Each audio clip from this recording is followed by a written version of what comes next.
Good evening and welcome to News Review. This week, Chief Minister Fabian Picardo urged Spain to grow up and stop the games of cat and mouse at sea that will only end up with someone getting hurt.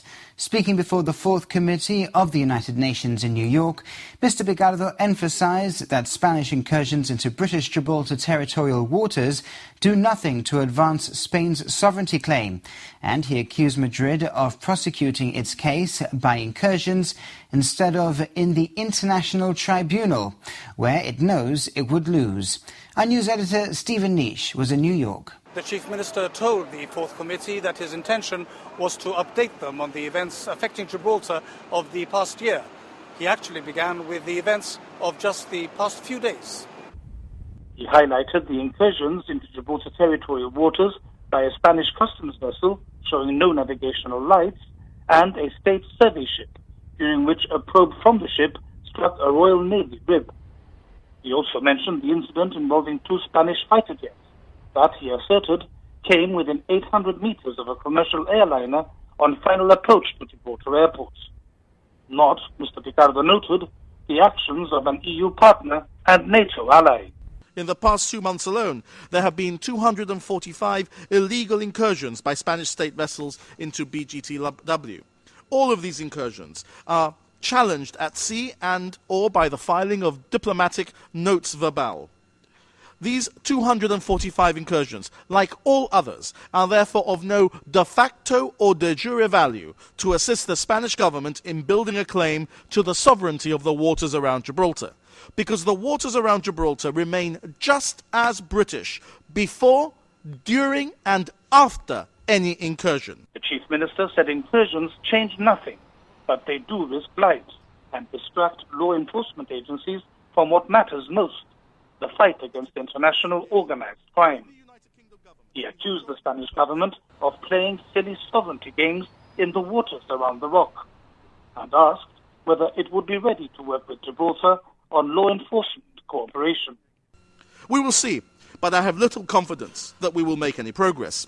You see, this year, in the Spanish External Action Strategy on Foreign Policy, the Spanish government devotes 2 pages to the objective of the recovery of the sovereignty of Gibraltar. So let us be clear.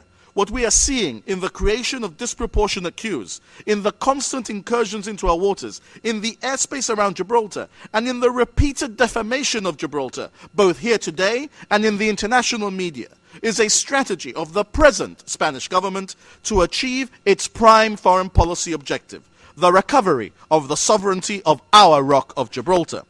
Well, they can designate as much of their annual budget as they wish to that objective, but they will never achieve their aim. Fabian Picardo said Spain's objective, writ large, is to take over the sovereignty of the Rock, even if this is against the wishes of its people, not the politics of the 21st century or of self-determination that the Fourth Committee is meant to defend.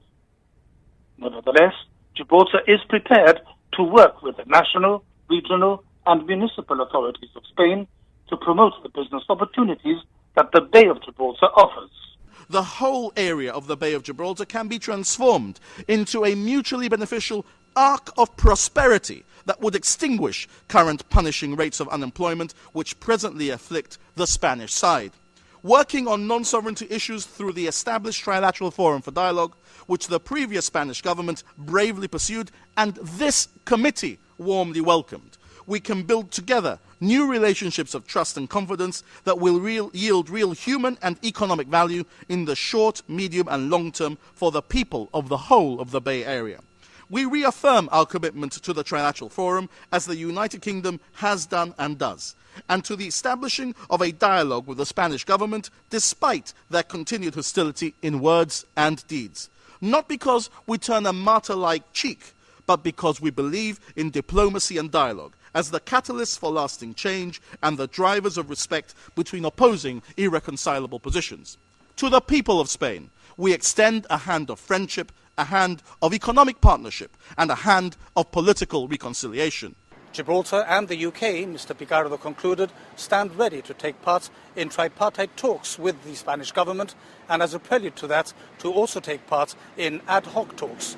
But what must remain clear is that Gibraltar is and will remain British. Meanwhile, the Spanish representative who addressed the UN's Fourth Committee said what the UK determines as illegal incursions into British Gibraltar territorial waters is merely routine activity by the Spanish Navy in Spanish waters. He reiterated the Spanish view that the waters were never ceded under the Treaty of Utrecht, but that these and the isthmus are illegally occupied.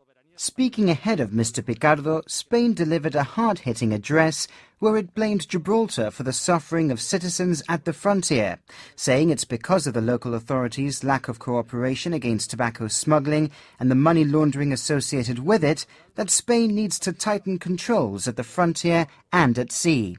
He said that over the past 2 years, tensions had increased and blamed this on the tearing up of the fishing agreement, the laying of the concrete blocks, and the land reclamation in waters that Spain considers Spanish. But despite the Gibraltar authorities' unilateral and provocative stance, he said, Spain remains ready to engage in talks on cooperation at a regional level. The Spanish representative claimed trilateral talks do not exist today because Gibraltar used them to advance its own position on sovereignty in a biased setup which did not include regional representation from Spain. He again called for a resumption of bilateral talks under the Brussels Agreement and urged the United Kingdom to put an end to colonialism, saying it contravened the UN's mandate. And in his address to the Fourth Committee, the newly elected chairman of the Self-Determination for Gibraltar group highlighted Gibraltar's right to self-determination, and speaking not only as a representative of the group, but also as a voice of the young generation of Gibraltarians. Richard Buttigieg asked all committee members who were once colonized for their support in recognizing Gibraltar's right to self-determination, saying the ROC's case is irrefutable and long overdue. Regrettably, it is because of the outdated position the Kingdom of Spain adopts towards Gibraltar. For over 50 years, mostly before I was even born, the three parties to this so-called dispute have made representations to you. I, along with many other young Gibraltarians, watched and listened to this long-running debate. We asked ourselves how it is that the position of successive Spanish government has not changed in all this time. We also ask, however, whether we can trust the United Nations. Meanwhile, the United Kingdom told the United Nations that it was committed to safeguarding Gibraltar, its people and its economy, and that Gibraltar's participation in any dialogue is non-negotiable. In other news this week, earlier in the week, the government described an incident where 2 Spanish fighter jets entered UK airspace over Gibraltar, apparently illegally, as intolerable. The event, which was reported by the British press, occurred whilst a Monarch flight was about to land. The Sunday Express reports that the jets illegally entered UK airspace on September the 19th as a commercial plane was approaching the runway. A government spokesperson has described the actions of the Spanish military aircraft as reckless and dangerous, saying these mark a new phase in Spain's deliberate flouting of British sovereignty. The Foreign Office has said it's aware of the incident and that it's reassured there was no risk to safety. According to an FCO spokesperson, Gibraltar Air Traffic Controls were aware of both the Spanish military jets and the commercial plane and ensured these were kept at a safe distance.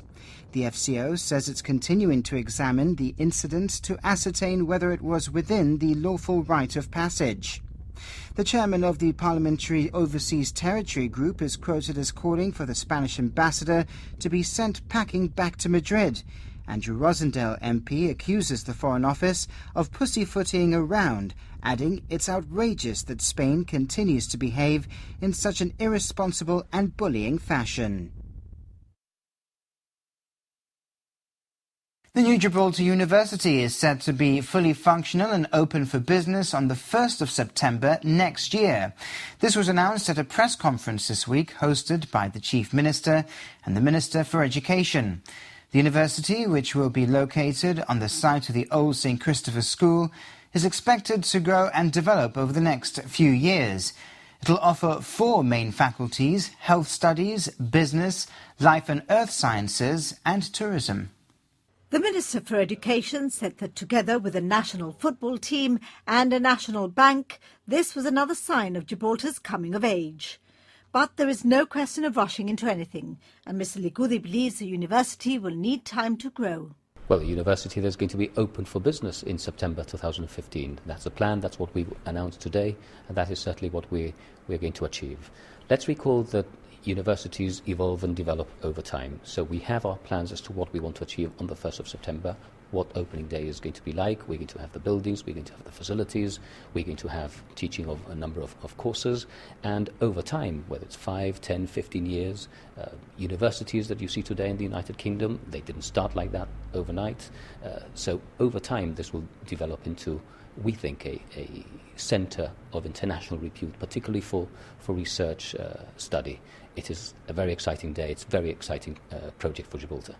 The 4 faculties will provide a series of undergraduate and postgraduate programmes in collaboration with internationally recognised universities. There'll be locally developed courses for qualifications in Gibraltar tax and in Gibraltar law. The university will also be a centre for research in key areas associated with Gibraltar's culture, environment and heritage. It'll include an Institute of Professional Development and Continuing Education, which will provide courses leading to professional qualifications, continuing professional development and courses developed to meet industry needs in Gibraltar. And we'll be back with more of this week's news after this break.